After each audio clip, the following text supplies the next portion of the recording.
ready? Yes, Your Honor. Yes, Your Honor. So let's go over just some general rules before we get started. All phones are to be turned off. Members of the media may have their phones on, but it must be turned to silent. There will be no in and out of the courtroom. Once the proceedings begin, you may not leave. If you do leave, you will not be permitted to re-enter. Today is an emotional and a stressful day for three families, and for the defendant, and for those who care for Davion, Dominic, and Mackenzie. I expect everyone here to be respectful of everyone who's in the room, and if there is any disruptive behavior, I will pause the proceedings and the deputies will escort you out. The court's process will be as follows. I will hear first from the state and the representatives of any of the victims. The court will then hear from the defense and any representatives who wish to speak. The defendant has a constitutional right not to speak. She has exercised that right not to speak at trial, and that right continues throughout this proceeding. She will be afforded the opportunity to speak if she wishes, but that's her choice. Following that portion, the court will deliver the sentence. I also want to advise the defendant that she has a right to an appeal and a transcript at state's expense, and we will assign counsel to represent you. Counsel, we have previously discussed and agreed to the following: that the only counts for which the court will sentence today as a matter of law are counts 1 and 2, each of which is murder in violation of Ohio Revised Code section 2903.02a, count 1 being the murder of Dominic Russo, count 2 being the murder of Davion Flanagan. Each of these counts are statutory sentences. Each is 15 years to life with parole eligibility after the base term is served, and with parole strictly within the discretion and jurisdiction of the Ohio Parole Board. Each of these counts stands separate and apart from each other, and they can be run either concurrently or consecutively. That is the only discretion permitted to the court in the sentencing today. It is my understanding that we are also in agreement of the following mergers. As to the guilty verdicts against the defendant related to the victim, Dominic Russo, the counts 3, 5, 6, and 9 merge into count 1. As to the guilty verdicts against the defendant related to the victim, Davion Flanagan, the counts 4, 7, 8, and 10 are merged into count 2. That the rape and topes enhancement and post-release control are not applicable to either count 1 or 2. Is that a correct statement? That's accurate, Your Honor. Correct? Yes, Your Honor. Thank you. I do wish to proceed on counts 11 and 12. It's my understanding on these two felonies of the 5th degree that both sides are waiving any argument. Is that correct? Yes, Your Honor. Yes, Your Honor. And is she waiving any statement on counts 11 and 12? As to those two counts, yes. Okay. The defendant is sentencing counts 11 and 12, each of which is a felony of the 5th degree, to 7 months in prison on each count to be served concurrent to each other with credit for time served. Fines and costs are waived. As to the driver's license suspension for counts 9 and 10, the aggravated vehicular homicides, her driver's license is suspended for life. I'm now prepared to hear from anybody who would like to speak on behalf of the state.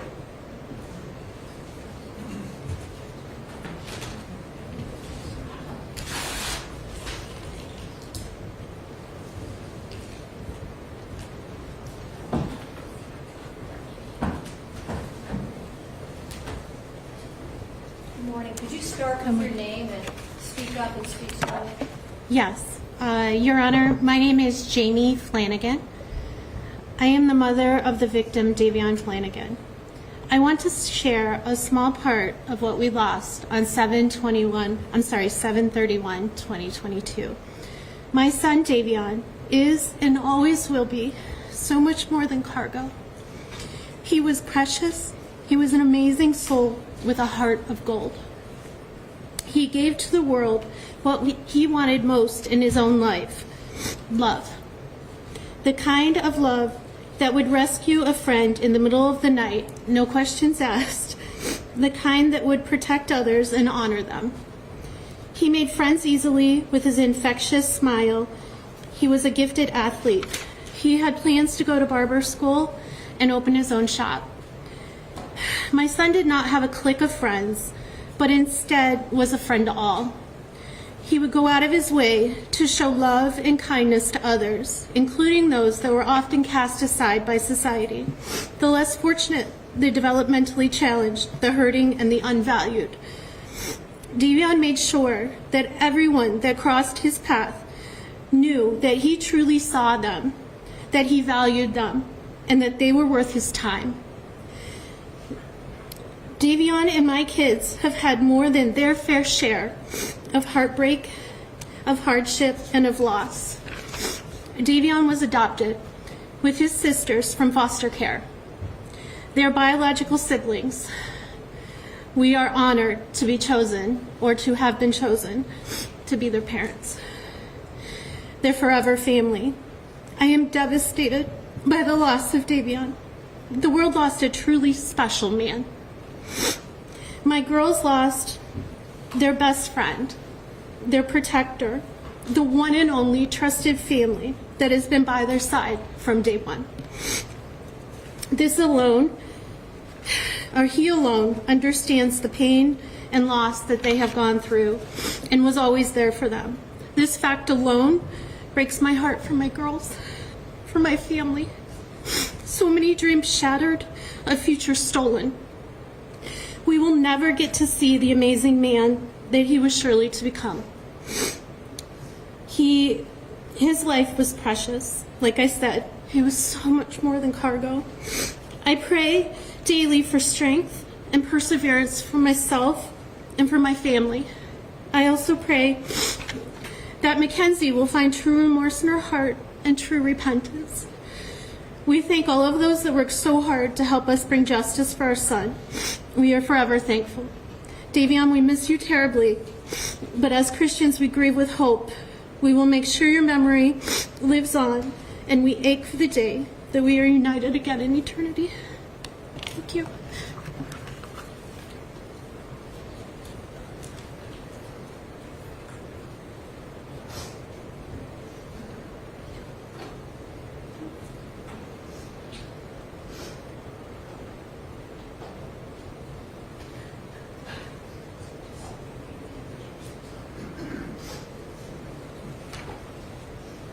Hello, could you start with your name?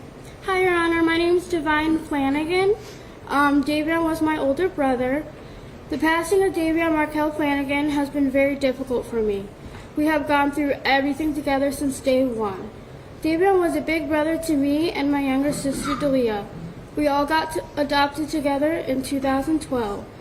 After Davion passed away, a lot of trauma and past pain has came into my life, causing it to be difficult to heal from this trauma event, or this traumatic event. Davion was not just a big brother to me, but a role model in many ways. He was the person I trusted the most because he made me feel safe. He taught me the importance of cherishing each moment and enjoying life. The memories we have are strong, but losing him has shown me the value of life. He has how God works in ways you can't understand, but is worth it in the end. I don't want this pain for anyone else. I don't want people to have to go through this. As an 18-year-old, I hate the fact that he has gone because someone decided to take his life. Now that Davion is gone, I feel stuck. I feel as if I can't move forward. I feel lost. He was the one who picked me up when I fell. He was my best friend and the only person that has stayed with me since I was born. I would like you to give Mackenzie the longest possible sentence. I've known her for about 3 years, and as she's always taken the easy way out. You shouldn't be able to take the easy way out when it comes to murder. It's completely unfair that no matter what sentence you give her, she will be eligible for parole, while my brother will be gone forever. Thank you, Your Honor.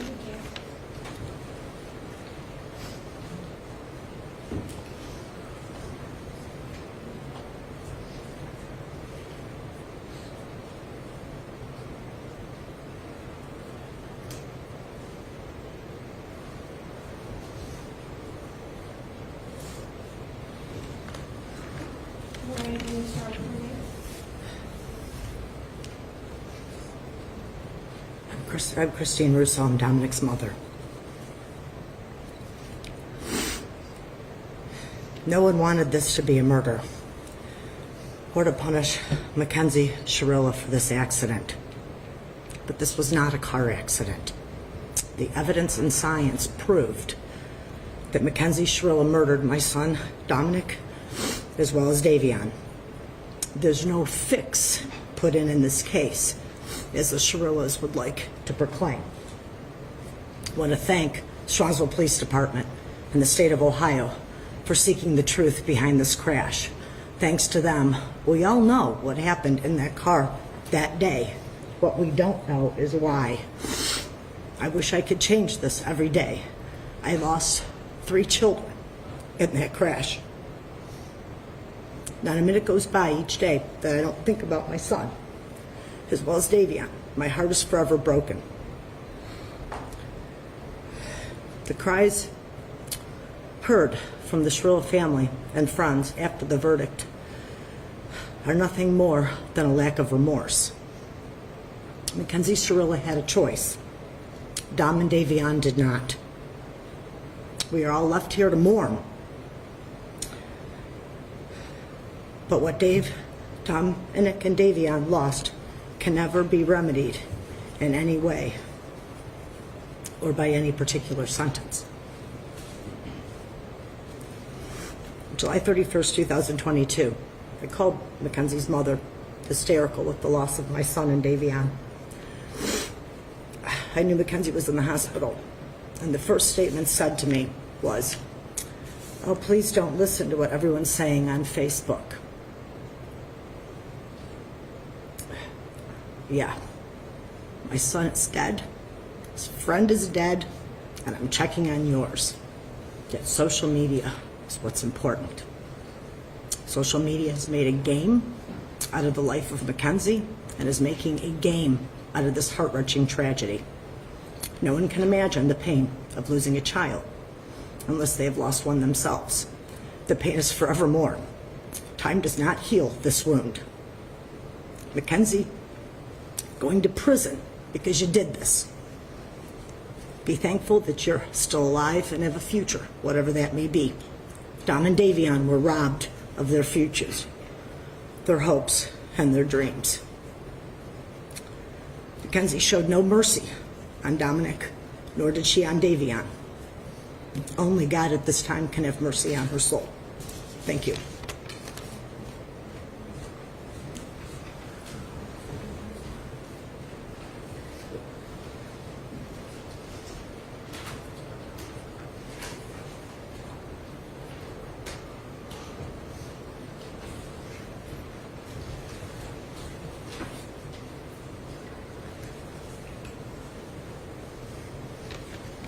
Could you start with your name, please? Yes. So my name, is there a microphone or anything?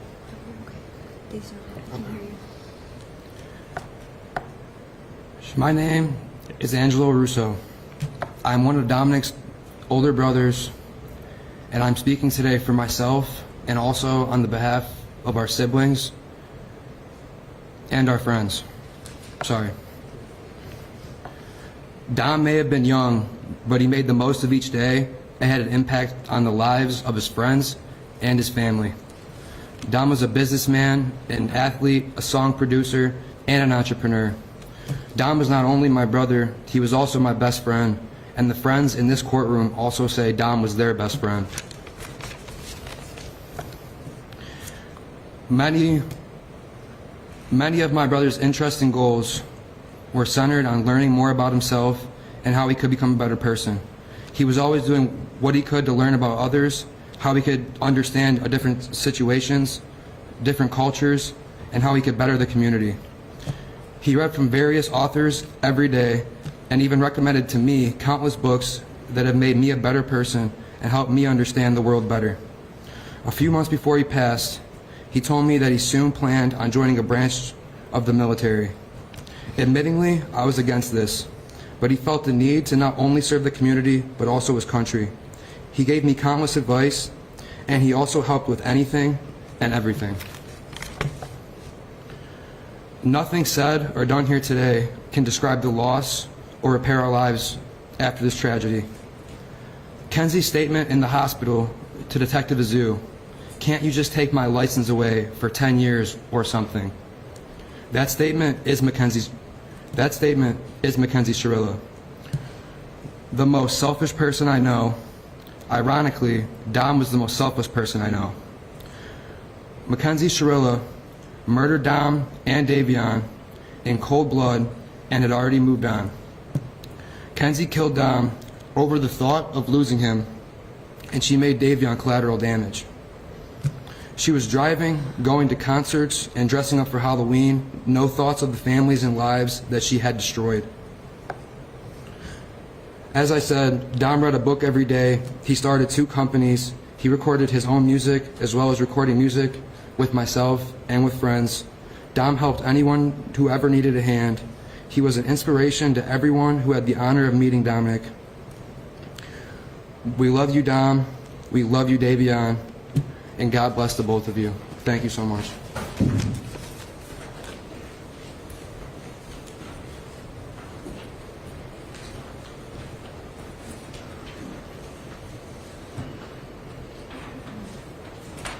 Mr. Troop, before you speak, have you marked the letters as exhibits to be part of the record?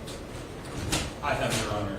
And any objection from Mr. McConnell? No, Your Honor. And have you marked your letters? I have. Okay, can you give those both to the court, please?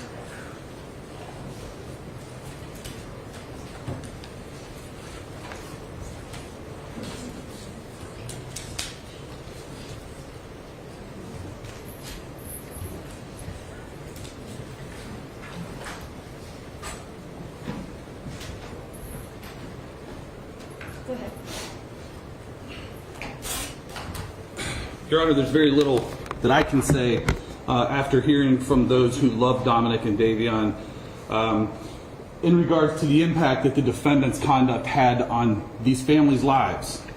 And we have received a series of letters that has been submitted on behalf of the defendant. In summarizing these, they describe her as a good student and a loving and caring person, and that she could never do something like this. And they continually, despite the verdict, refer to this as an accident, an unfortunate accident, and tell you that she is also a victim. And there are just a few things that I think is important for the court to consider in determining a sentence today.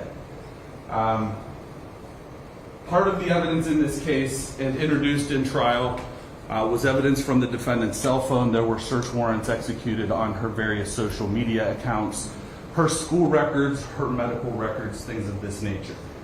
And I think that who she actually was is directly contradictory to what is painted by the letter submitted on behalf of her today.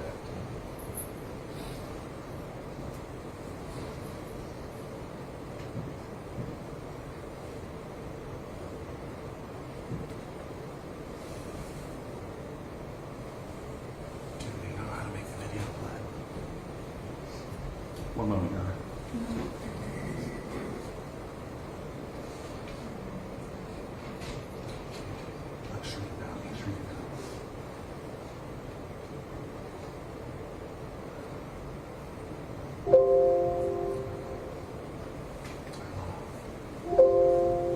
I'm sorry, Judge, I thought we were set on this text. Please, Fine. that's good.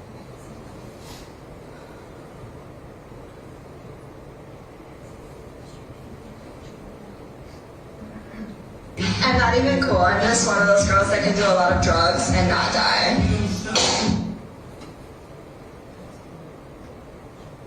Gotta figure like a pin, gotta figure like a doll. Don't care if you think I'm dumb, I don't care at all. Candy best, sweetie, if I wanna be adored, I'm the girl you die for. Objection, Judge. None of this is introduced in the trial.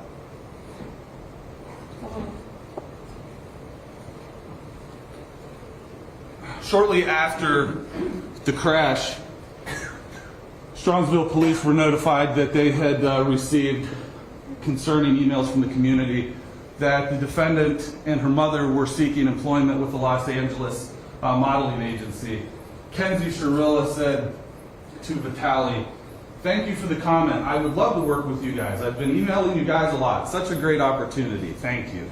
Is there a date? There is not a date on this, Your Honor. Based on the investigation, it was delivered to the police while the defendant was still in the Metro Health Hospital. So it was during that time period. She was in the hospital for several weeks.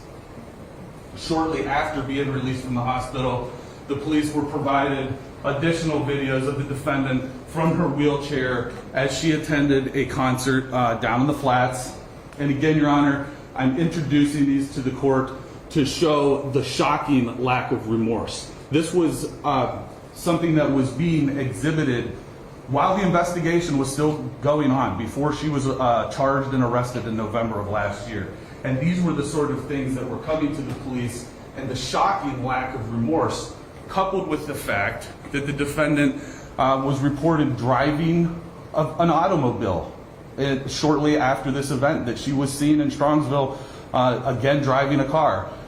In spite of the fact that, as her mother testified, she got dizzy sometimes from a condition that she had to take salt pills for, in spite of the fact that it was, in fact, her mother who provided her with the car that she used to take Dominic and Davion's life.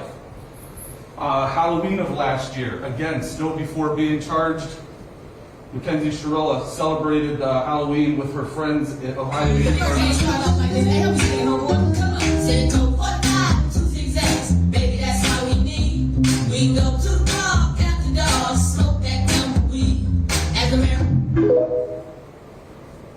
Judge, can I just make one continuing objection? Sure. Thank you.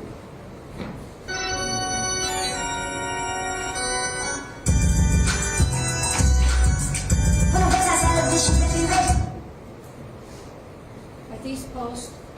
These are on Halloween of last year, so these would be post-crash, just before she was charged in November.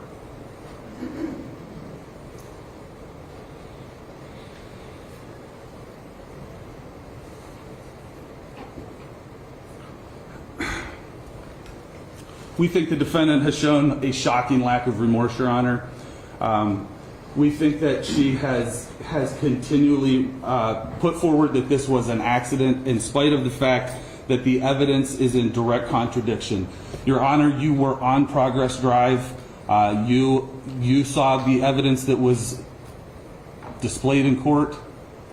And Your Honor, we think that you are the person who is in the best position to decide an appropriate sentence. We have full confidence in the sentence that you'll give her. Thank you. Mr. McDonald? Your Honor, may it please the court, I ask you to allow Mrs. Shirilla to address the court first. Yes.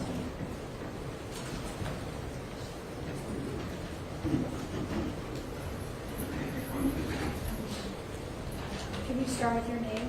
My name is Natalie Shirilla. I just want to say, am I allowed to address them at all? Sure. I just want to say to the families that I'm broken, sad, and lost, and my heart hurts for everyone, okay? Davion was her new friend, and Dom was the love of her life, and he was part of our family, okay? I'm just so sorry that this happened, and we're heartbroken, okay? And then, Your Honor, this was a terrible, tragic nightmare accident to have happened that she has no memory of, and she will never emotionally or physically recover from it. She almost died too, and we're asking that you please not run the sentence as consecutive. He was family, and we all loved each other. That morning of the accident, she called. I got a phone call that there was a car accident. Okay, so we went to the hospital, and I didn't even know who was in the car. The names had not been confirmed yet, and I'm going to cry because I missed Dom so much. We loved him so much.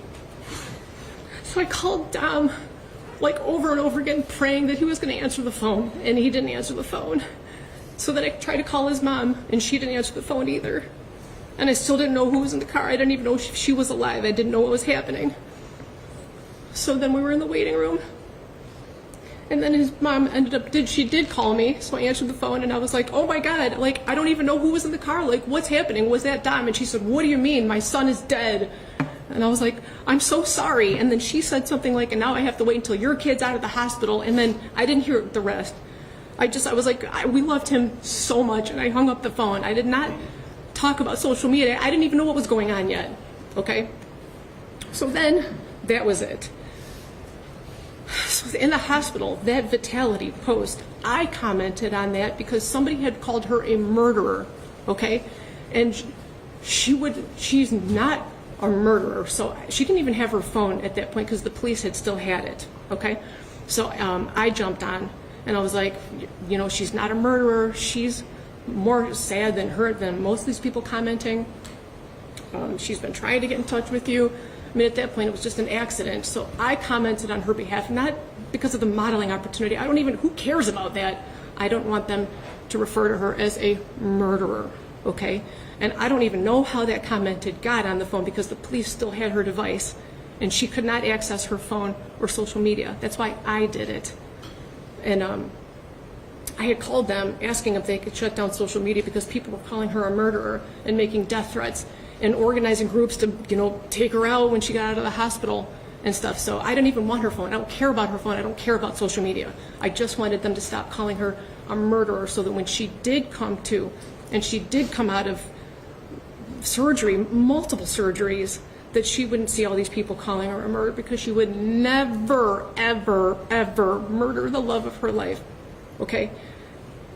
Halloween, for 3 months after the accident, she would only wear his clothes. She would only eat the snacks he ate. She would only listen to the music he wrote, okay? She was laying in bed for 3 months crying. There was a shrine of him next to her with photos and things that he liked and this flower that lights up that he got her because he wanted it to be fresh and alive forever. It's like a little Beauty and the Beast flower. Okay, she's got this shrine of him next to her. So she was crying for 3 months. So her friends asked if she wanted to go out trick-or-treating or Halloween, and it was at OU. And she didn't even want to go. She said, I don't know, should I go? She couldn't even walk yet, barely. So I told her, I said, baby, please go. It's Halloween. You've been laying for 3 months crying, only listening to his music. Please go have just a moment of fun. A moment of fun. So we told her to go. My husband drove her. I brought her back home. She just needed a second of fun from losing her whole world. Her whole world. So that was us. We told her to go. And that concert she went to with Dom's cousin, Abby, they picked her up. They brought her there. That was Dom, Mackenzie and Dom and Abby all decided to go to this concert together while they were in the hospital. That was for Dom. Everything she did after the accident was either in honor of him, to be close to him, or just to be by him any way that she can. She's like devastated and tragic. He was the air that she breathes, okay? And they went with his cousin. We spent all kinds of time with him after the accident. What was the other thing? I'm hearing an awful lot about your daughter. I'm not hearing very much about the two dead people. Dominic, okay, I'm asking you for leniency because this was a tragic accident that she does not remember. And Davion, he's a new friend. And I'm so sorry. What does that mean? His life is worthless? No. God, no, not at all. They all loved each other. They all spent every day together. You know what I mean? I don't know too much for him. Isn't that part of the problem, Mrs. Shirilla? Sorry? Isn't that part of the problem, that they all trusted each other? Isn't that part of It's not a problem at all. It was wonderful. the problem, how they all ended up in the car together and two of them ended up dead? I understand. I understand what it looks like. I'm saying that it was a tragic accident. She would never. But we're going to have to disagree on that. I understand. Right. And I respect the position. You disagree with me. I understand. But anyway, that's it. I just wanted to address those. We told her to go to those things, and then she did go with Dom's family. So look at that. Don't look at it with look on that with different eyes if you can, please. Those things are not relevant. Not at all. Not at all. Not at all. But she's a good. If you would have a moment, all you would need is 5 minutes of a conversation to have with her to learn who she is. Just that you would just need 5 minutes to learn who she is and what she's capable of not doing and doing, and you would see for yourself. That's all. I'm so sorry, guys. I'm sorry. I love you.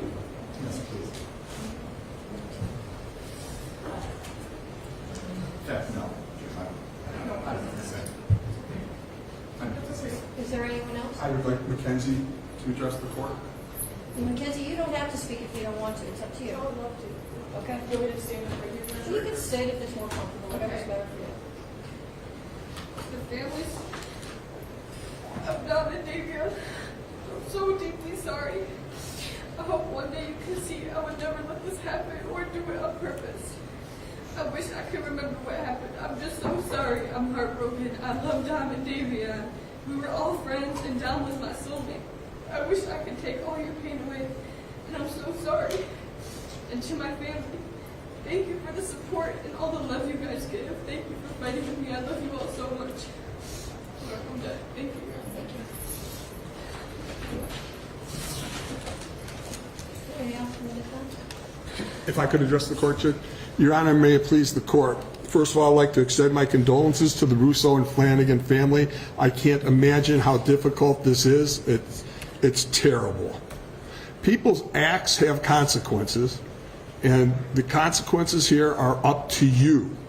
You have a range of possibilities as it relates to a girl who was 17 at the time, who is now 19 years old and has no criminal record. And as you so correctly pointed out in the opening, the decision when she gets out is up to the parole board. And we know how the parole board operates, and we know that everybody gets flopped at least once. So a 15-year sentence becomes a 20-year sentence at minimum, and it'll be up to this young lady here as to how she's going to conduct herself for the next 20 years or whatever the sentence would be. That would be number one. Second of all, I'd like to say thank you so much for allowing and taking the time to read those letters. And I would like to concentrate on the letters from the people from juvenile court. First of all, Ms. Smith and Ms. Kent. They have been the people who have monitored her progress since she was entered the juvenile detention facility, where she was for about 9 months. And I would like to commend them for writing these letters, because ultimately, or initially, I tried to have them send a letter and the people at juvenile court wouldn't let them. And so they sent these letters anyways. And what do we see from their letters? We actually see where both of them say that she expressed remorse during the time. What the prosecutor played there was after the accident and way before she was ever incarcerated. They also both say that they have observed her grow as a person, that she's taken every single class possible, both culinary and college, that she's actually been a model inmate, the letters say, and that she has exhibited what they call the highest level of behavior. They grade people 1, 2, 3, 4. The better your behavior, the higher the number. She has always received the highest number. She's also been receptive to counseling, and as Ms. Kent said, she had amends. I'd ask you to pay special attention to the letter from Kelly Leitner that I think talks about certain things. She cites certain things. Ms. Leitner is asking you to consider that the brain is not fully developed until 25 years or older. Her choices, Mackenzie's, and actions are indicative of teenage invincibility. While, based upon your decision, you don't find that, I find that there are, I remember when I was young, the dumbest things I ever did, and I'd hate to be judged for those things. So really now I'm going to give you my observations, because I understand what you talked with Mackenzie's mother about acceptance of responsibility, etc. All I can tell you is that from the moment I met this young lady here, she expressed sorrow. And I would say during the course of this trial, in the initial emails and statements, she said, "I'm sorry for what you did." The prosecutor has said that she hasn't accepted responsibility. Well, as you remember, during the course of this trial, our defense was that it was a reckless homicide. That's taking responsibility for what she believes happened. So I would respectfully disagree with that. I've seen her express true remorse in the times that I met her in jail, and I don't think it's self-serving. And I'm going to say, as an officer of the court, that I feel very confident saying that she has expressed true remorse. So ultimately, another thing that you have to ask for is the likelihood of recidivism, etc. Based upon all of those things, I'd respectfully request that you run the sentences concurrently. Thank you. Is there anybody else that wants to speak? Don, on behalf of the state, Your Honor. No, Your Honor.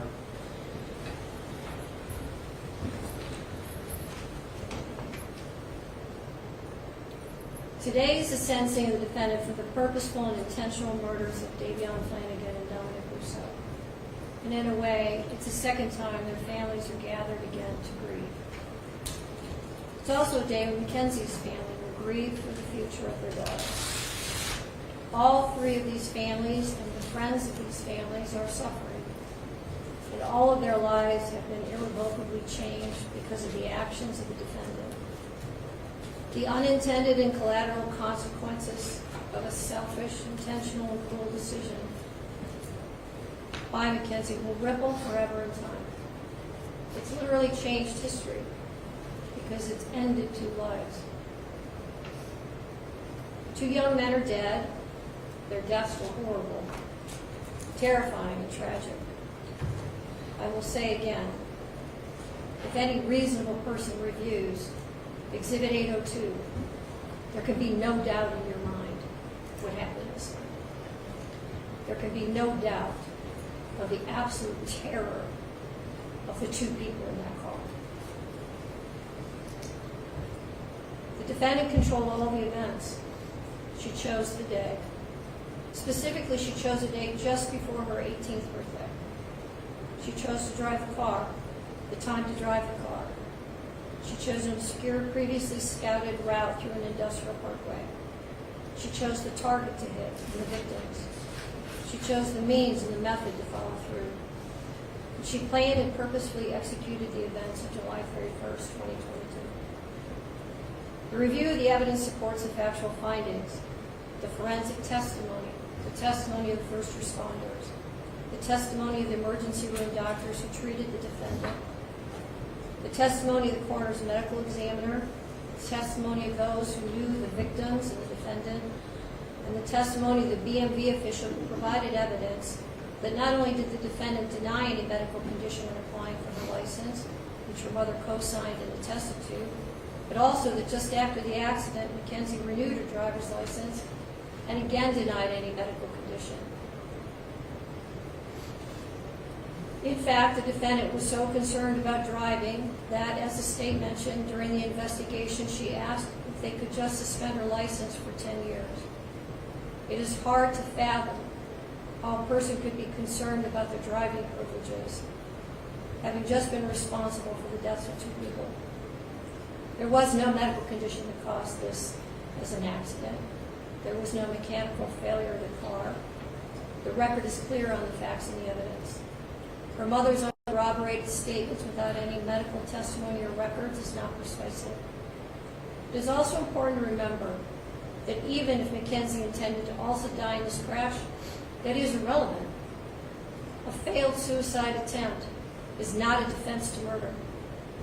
And even in a murder-suicide attempt, when the perpetrator executing the plan survives, the other death or deaths are still murder. There's only one person who's responsible for the pain of everyone in this room, and that person is you, Mackenzie. Nobody else is responsible.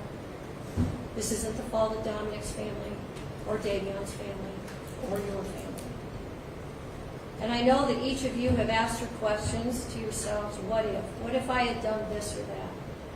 The truth of it is, none of us can control the intentions of another.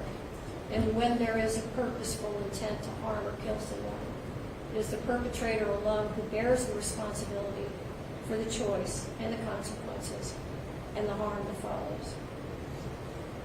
The difficulty for sentencing today, honestly, is whether or not I believe you should get consecutive sentences. I'm troubled that should I give you a concurrent sentence, that people will believe that somehow I'm being disrespectful to one of the victims. And on the other hand, I have to weigh the punishment. There's a very good likelihood, Mackenzie, that you will spend the rest of your life in prison. That won't be up to me. That will be up to the parole board, and that will be up to you to a great extent. I understand that the pain in this room wants me to impose the harshest sentence. But I don't believe that would be the appropriate sentence, because I do believe that Mackenzie will not be out in 15 years. So she's sentenced on count 2, the murder of Davion Flanagan, 15 years to life. She's sentenced on count 1, the murder of Dominic Russo, 15 years to life, to be served concurrent to each other, with credit for time served. I'll waive fines, fees, and costs, and your appellate counsel will be assigned. Are there any questions for Ms. State? No, Your Honor, thank you. Any questions? No, Your Honor. All right, thank you.